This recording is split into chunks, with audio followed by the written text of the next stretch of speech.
Hello.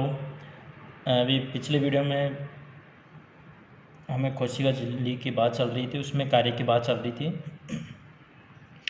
पहचान करना, कार्य में कोशिका पहचान करना, पदार्थों का परिवहन करना। इसके अलावा परिवहन जो होता है सक्रिय और निष्क्रिय दोनों प्रकार से होता है। सक्रिय परिवहन में ऊर्जा का उपयोग होगा, निष्क्रिय परिवहन में बिना ऊर्जा की होगी, और ये उच्च सांद्रता से निम्न सांद्रता की ओर पदार्थों का गमन होता है। ठीक है।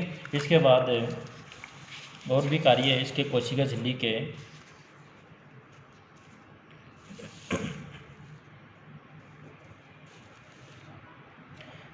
एक और है, कोशिका झिल्ली के और भी कार्य है। यह है कोशिका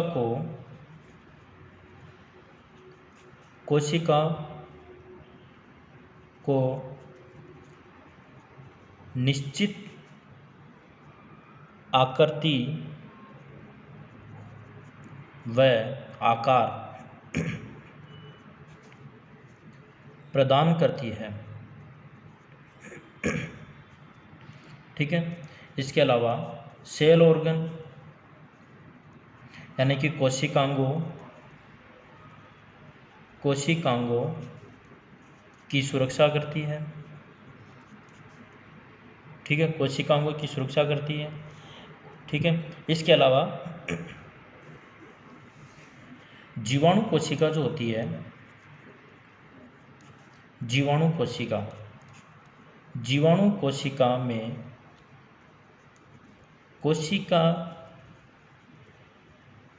झिल्ली पर श्वसन एंजाइम पाए जाते हैं।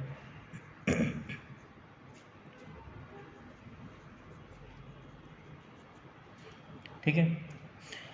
अब क्या होता है कि जो कोशिका झिल्ली होती है उसमें अब कुछ क्रियाएं भी होती है, जो कुछ शब्दावलियां हैं, जैसे कि अंतःकरण।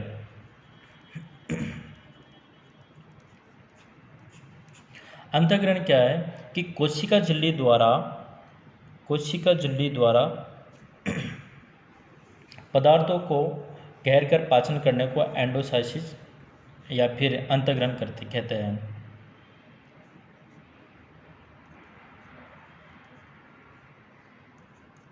कोशिका झिल्ली द्वारा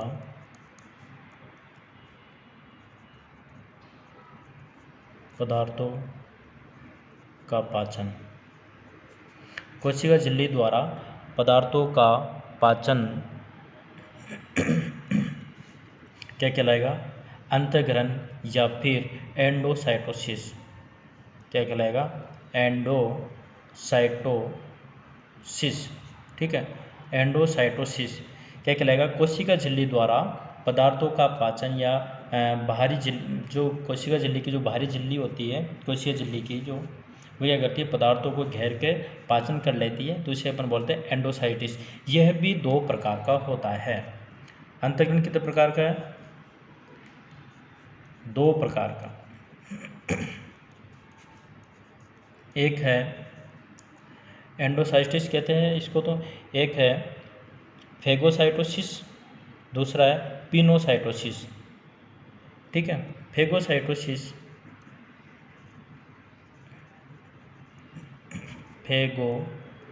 जिसको अपन हिंदी में बोलेंगे कोशिका भक्षण। कोशिका भक्षण में क्या होता है? इस क्रिया में ठोस पदार्थों का क्या होगा? पाचन होता है।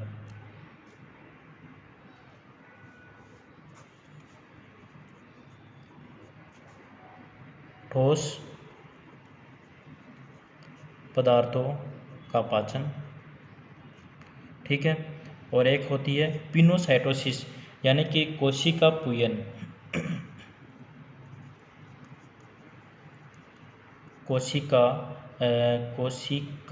पूयन या फिर पिनोसाइटोसिस। इसमें तरल पदार्थ होगा।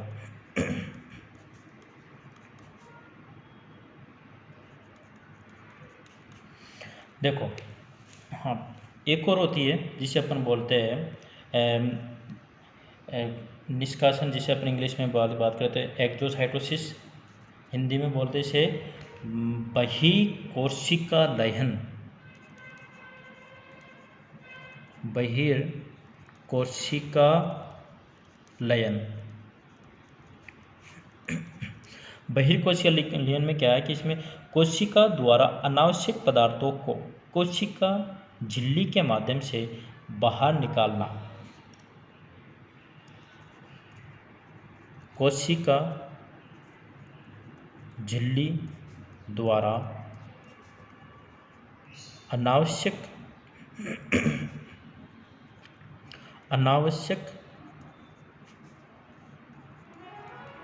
पदार्थों का निष्कासन क्या कहलाएगा? बहिर्कोशिका लयन या एक्जोसाइटोसिस। ठीक है, बहिर्कोशिका लयन या फिर एक्जोसाइटोसिस। ठीक है, ये हो गया हमारी कोशिका झिल्ली। इसके बाद हम नेक्स्ट आगे बात करें तो हम सबसे अब देखेंगे कोशिकाओं। किसी एक कोशिकाओं की बात करें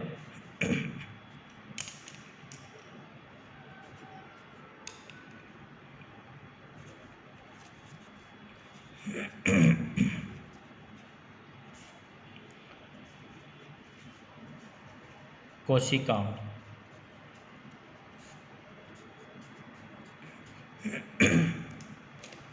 देखो हमने कोशिका झिल्ली के सारे कार्य देखे, या एक बार रिवाइज कर लेते वापस कि कोशिका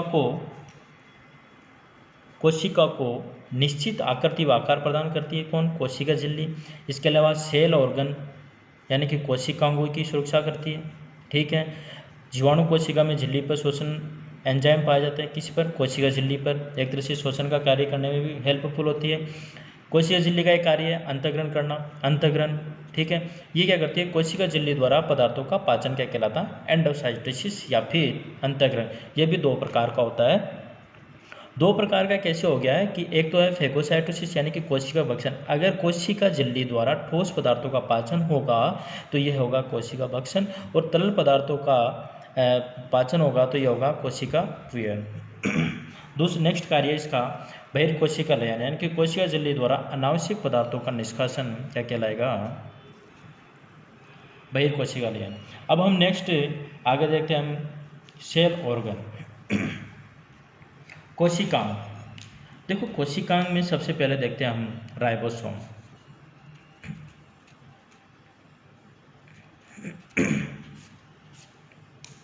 देखो कोशिकांग हमने देखे थे कि हमने कोशिकाओं को डिवाइडेड किया था। एक तो कोशिका यानी कि एक झिल्ली युक्त कोशिकांग यानी कि जिनकी कोशिकाओं के चारों ओर एक झिल्ली पाई जाती हो। ठीक है, जैसे कि अगर हम बात करें किसी भी एक कोशिकांग की बात करें, जैसे कि माइटोकॉन्ड्रिया बात करें तो ये माइटोकॉन्ड्रिया, तो इस पर क्या होती है? डबल मेम्ब्रेन होती है। तो ये दोहरी झिल्ली युक्त कोशिकांग हो गया। ठीक है, और जिनके ऊपर झिल्ली नहीं पाई जाती वो केवल झिल्ली रहित होते हैं। और सिंगल मेम्ब्रेन जो गोल्जी का होते हैं, इन पर एक झिल्ली का कवरिंग होती है, उसे अपन एक झिल्ली युक्त कोशिकांग कहते हैं। क्वेश्चन आपके झिल्ली से भी निकल कर आ सकते हैं कि निम्न में से झिल्ली रहित कोशिकांग कौन सा है जिसके चारों ओर कोई झिल्ली नहीं है? निम्न में से कौन सा डबल मेम्ब्रेन है कि दोहरी झिल्ली युक्त कोशिकांग कौन सा है? कोई भी, जैसे माइटोकॉन्ड्रिया हो गया, प्लास्टिड हुआ, केंद्रक भी डबल मेम्ब्रेन में आ जाएगा। ठीक है, हम राइबोसोम की बात करें। राइबोसोम, अगर हम सबसे पहले इसकी खोज की बात करें, राइबोसोम की खोज की बात करें तो इसकी खोज की थी रॉबिन्सन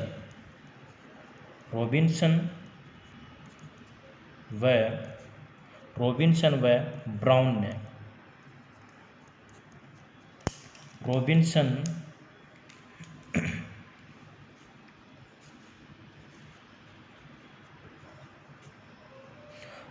व ब्राउन नामक दो वैज्ञानिक थे जिन्होंने जो सेम के बीजों में, जो एक सेम का पादप था उसकी जड़ों में इसे खोजा था।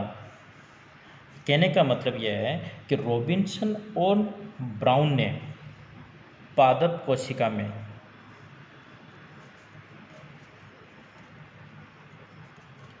खोज की।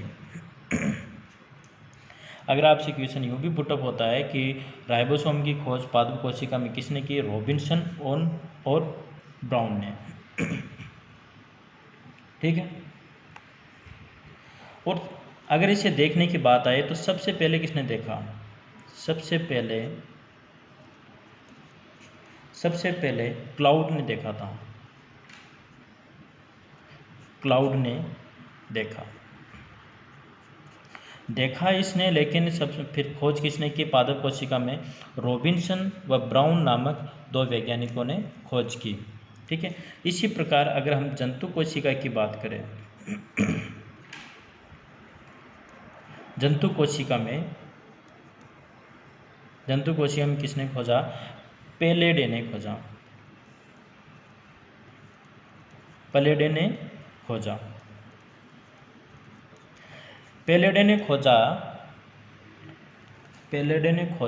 इसलिए इसे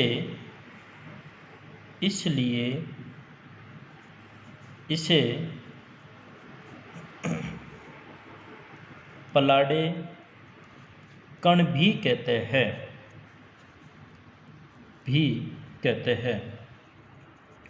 क्यों कहते हैं, क्योंकि इसे जंतु कोशिका में खोजा है और जनरली तौर पर जंतु कोशिका को ही लेकर निर्धारित किया जाता है कि राइबोसोम की जो खोज की बात आए, सबसे पहले क्लाउड ने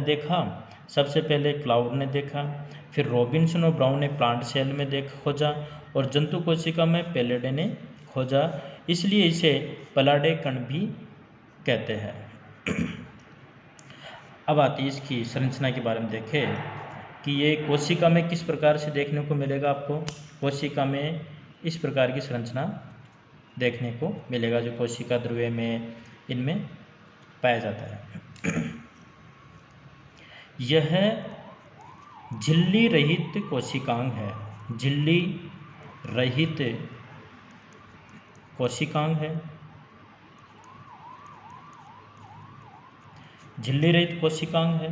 ठीक है। इसके अलावा सबसे छोटा कोशिकांग है,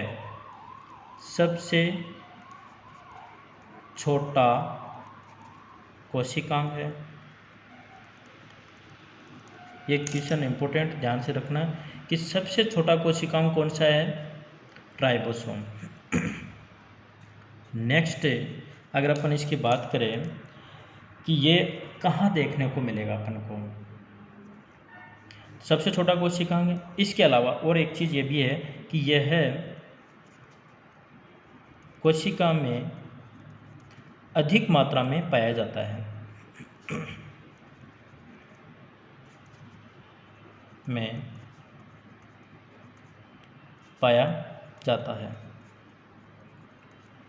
ठीक है। और ये देखो पाया तो किस में जाएगा, देखा जाए तो ये प्रोकैरियोटिक में भी देखने को मिलेगा।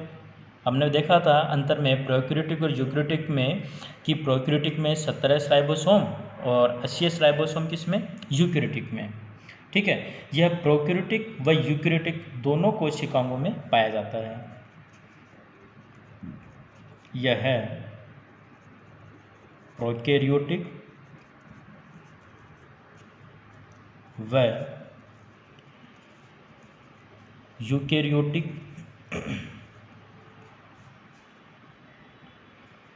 दोनों कोशिकाओं में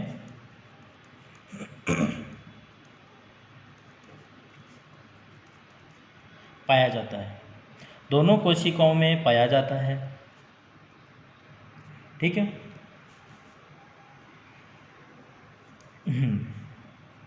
एक चीज़ और है, इम्पोर्टेंट है कि स्तनधारियों की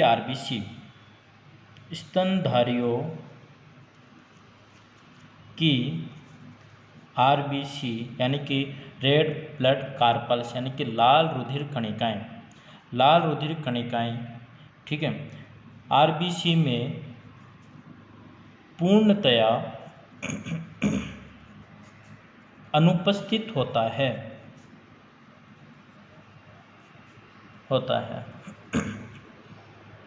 ठीक है। अब हम इसके घटक की बात करें कि राइबोसोम 2 घटकों से मिलकर बना होता है। राइबोसोम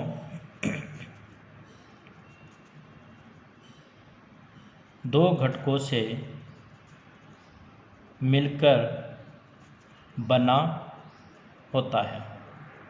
कौन कौन सी घटक है भाई? एक तो हो गया इसका आरएनए, राइबोसोमल आरएनए। दूसरा हो गया इसका प्रोटीन, आरएनए व प्रोटीन, आरएनए व प्रोटीन। इसलिए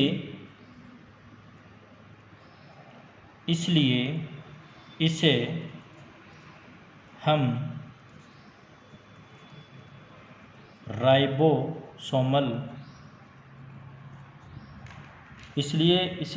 राइबोसोमल न्यूक्लियोप्रोटीन कहते हैं। राइबोसोमल न्यूक्लियो प्रोटीन कहते हैं, यानी कि राइबोसोमल न्यूक्लियो प्रोटीन। ठीक है।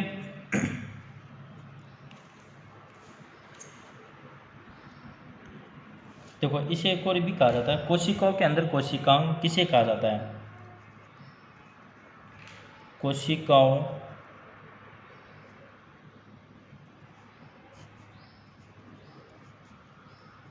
अंदर कोशिकांग भी कहा जाता है। ठीक है। अब हम देखो राइबोसोम के प्रकार की बात करें।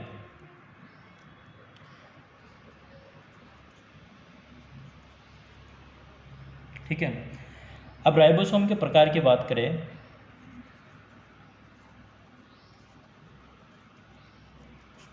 के प्रकार।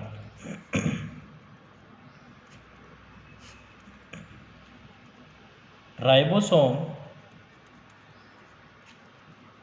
दो प्रकार के होते हैं।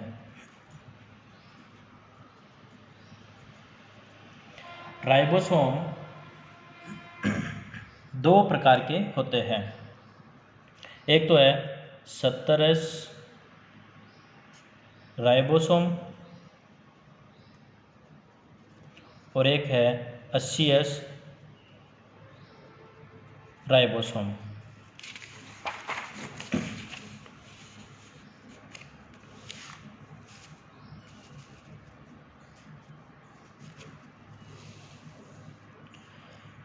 दो राइबोसोम है।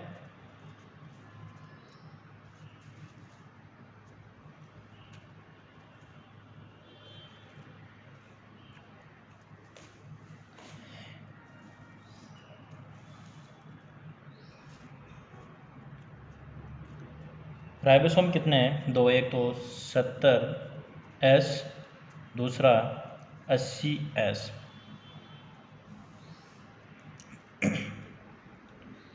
70S व 80S राइबोसोम है।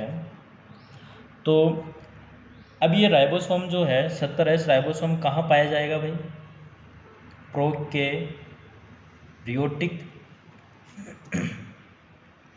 प्रोकैरियोटिक में देखने को मिलेगा। इसके अलावा माइटोकॉन्ड्रिया व प्लास्टिड यानी कि लवक व माइटोकॉन्ड्रिया 70S राइबोसोम पाया जाएगा। जबकि माइटोकॉन्ड्रिया और लवक तो क्या है? यूकैरियोटिक है। लेकिन इसमें राइबोसोम कौन सा मिल रहा है? 70S ribosome. 80S राइबोसोम ये पाया जाएगा यूकैरियोटिक। ये कौन सी कोशिका में पाया जाएगा? यूकैरियोटिक कोशिका में। ठीक है, यूकैरियोटिक कोशिका मिलेगा। और जबकि ये मिलेगा प्रोकैरियोटिक इसके अलावा माइटोकॉन्ड्रिया, लवक, ठीक है।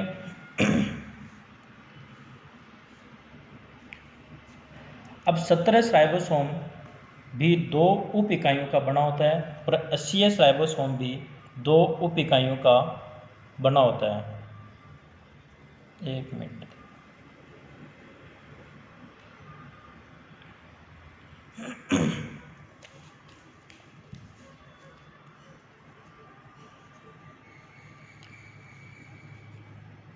सत्तर एस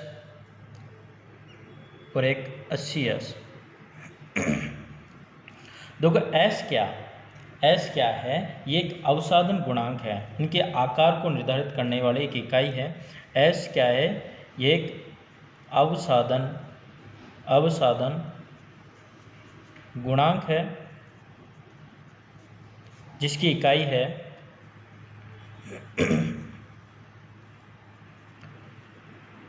संवेद वर्ग। देखो 70S और 80S राइबोसोम, 70S राइबोसोम और एक 80S राइबोसोम की बात करें तो इसकी 2 इकाइयाँ होती है। तो याद देखो भूल जाते हैं कभी कभार इन इकाइयों को।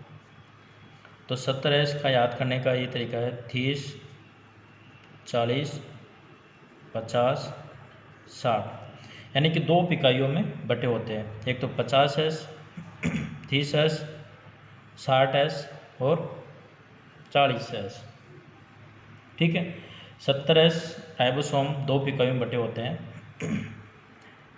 छोटी उप इकाई 30 और बड़ी उप इकाई S, ठीक है।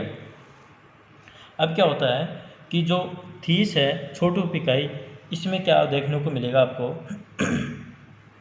इसमें पाए जाते हैं RNA, इसमें मिलेगा कौन सा RNA मिलेगा, 16S RNA पाया जाएगा, ठीक है। 70S की बड़ी उप इकाई 50 में 2 प्रकार के RNA देखने को मिलेंगे। इसमें मिलेंगे एक तो 23S RNA और इसके अलावा 5S RNA, ठीक है।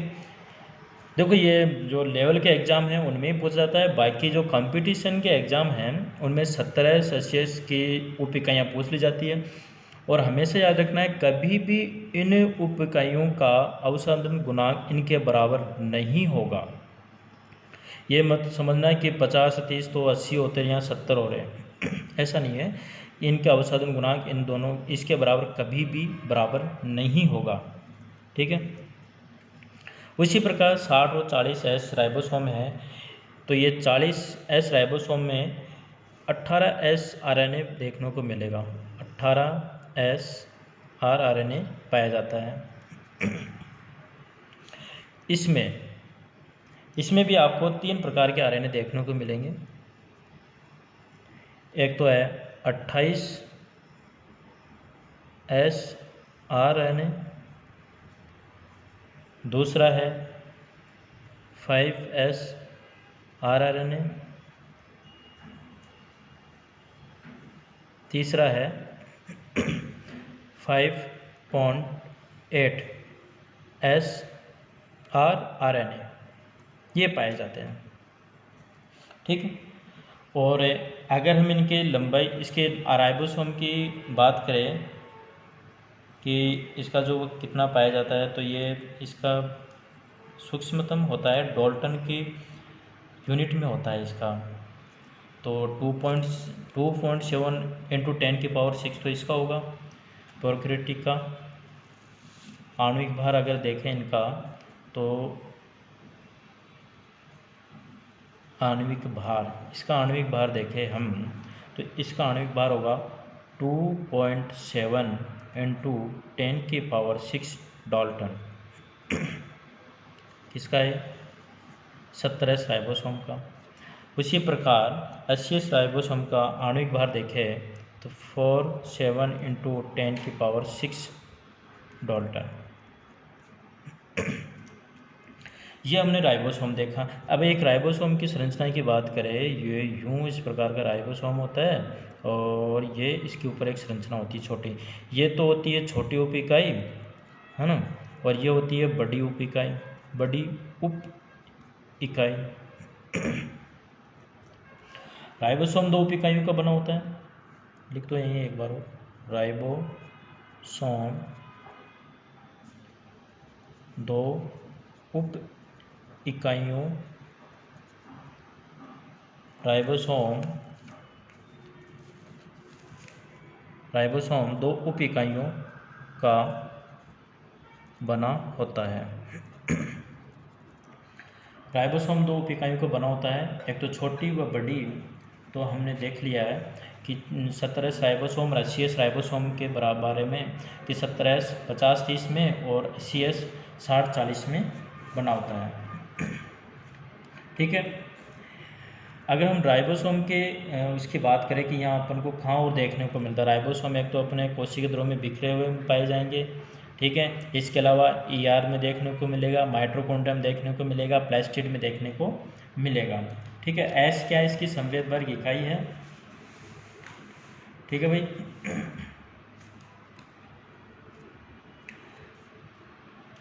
देखो राइबोसोम 2 इकाइयों का बना होता है। ठीक है। ये दोनों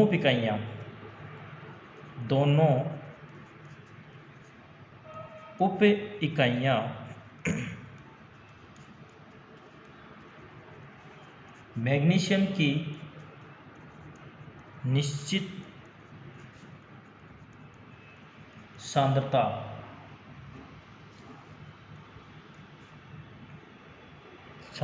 के प्रभाव से परस्पर जुड़ी रहती है। इसकी सांद्रता की अगर हम बात करें तो 0.5 से 2 नैनोमीटर तक होती है, मिलीमीटर तक होती है। देख दोनों की, यानी कहने का मतलब यह है कि जो मैग्नीशियम होता है दोनों इकाइयों को जोड़े रखता है। ठीक है। अब हम आगे देखें कि बड़ी उप इकाई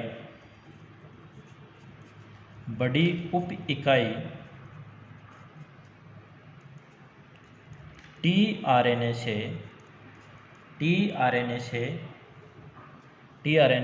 से आबंधन स्थल से जुड़ी रहती है। ठीक है। और छोटी उप इकाई एमआरएनए से, छोटी उप इकाई एमआरएनए से। ये होता है जब प्रोटीन संश्लेषण की क्रिया होती है तो उस समय ये क्रिया करती है। बड़ी उप इकाई टीआरएनए के से कांटेक्ट में आती है, छोटी उप इकाई एमआरएनए से कांटेक्ट में आती है। ठीक है। इसके अलावा अगर हम देखें कि राइबोसोम एक तरह से प्रोटीन का निर्माण करता है, तो इसलिए हम इसे क्या बोल सकते हैं, कोशिका का इंजन भी बोलेंगे। ठीक है। या फिर प्रोटीन की फैक्ट्री भी कह सकते हैं। ठीक है। राइबोसोम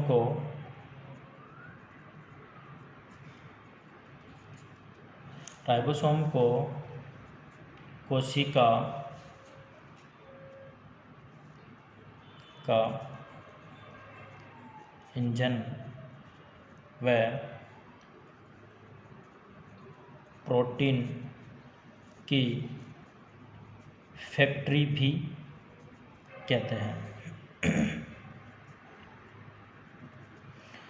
ठीक है। कि राइबोसोम में क्या हो रहा है, प्रोटीन संश्लेषण की क्रिया होती है, क्योंकि इसके द्वारा प्रोटीन संश्लेषण की क्रिया संपन्न होती है। इसलिए हम इसे क्या बोलेंगे, इसलिए हम इसे क्या बोल रहे हैं कि कोशिका का इंजन व प्रोटीन की फैक्ट्री कहते हैं। कुछ एक और इम्पोर्टेंट चीज़ें हैं वो भी लिख देता हूँ इसमें, राइबोसोम से रिलेटिव ही है। जो आरआरएनए व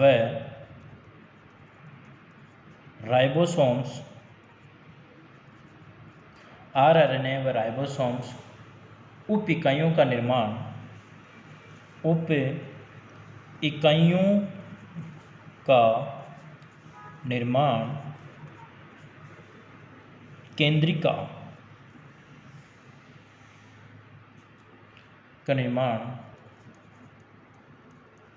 केंद्रिका यानी कि न्यूक्लियोलस, क्या है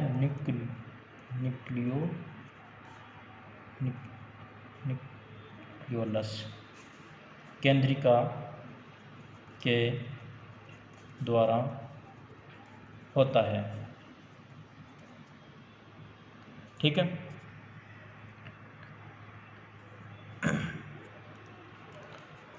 आरआरएनए व राइबोसोम इकाइयों का निर्माण केंद्रिका के द्वारा होता है।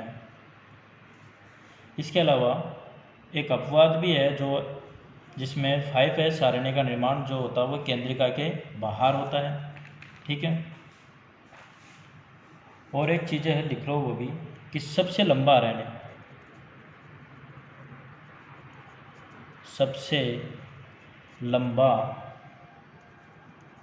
आरएनए कौन सा हो गया भाई? mRNA। ठीक है, सबसे लंबा आरएनए mRNA। ठीक है। इसके अलावा सबसे छोटा आरएनए कौन सा हो गया? tRNA। इसके अलावा संरक्षी आरएनए वो कौन सा है? rRNA। ये तो वही है ना, राइबोसोमल आरएनए,